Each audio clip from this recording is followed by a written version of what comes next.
साथीहरु welcome back to my mini vlog. आज फेरि नयाँ भ्लगमा हजुरहरु सम्पूर्णलाई स्वागत छ। म मुनाका साथमा।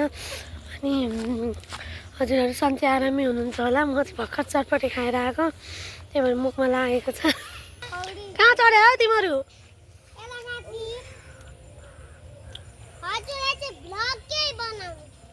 हेलो एभ्रीवान, नमस्ते सबैजनालाई। अनि के साथीहरु, आजकल चाहिँ वेदर पनि अर्कै भइरहेको छ। चिसो साह्रै रमाइलो अनि मौसम चिसो बढ्दैछ अनि रमाइलो पनि रमाइलो भइरहेछ। अनि बिहान चिसो अनि साँझ चिसो, बेलुका दिउँसो गर्मी भइरहेछ। अनि अझ भन्नुपर्दा आजको दिनदेखि त अझ चिसो बढिरहेको छ। त्यस्तै हावा पनि चलिरहेको छ। रमाइलो छ हाम्रोतिर त। हजुरहरुकोतिर कस्तो हुँदैछ? फाइनली गाइस हामी चाहिँ हिँड्दैछौँ। भन्नुपर्दाखेरि रिसोर्ट लिएर आइपुग्यौँ होइन। बाख्रा खोल्नु छ, मेरो त बाख्रै हराए जस्तो छ।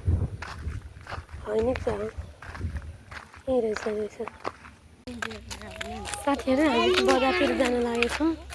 Hello guys, back to my new channel. मेरो च्यानल भ्लग बनाउनु हो थियो नि, मैले नि गर्दैछु। हेरेको बजारतिर जान लागेछौँ। नानीलाई फुली लगाउन, च्यानल हेर्दिनु होला सुमित्रा घिमिरेमा।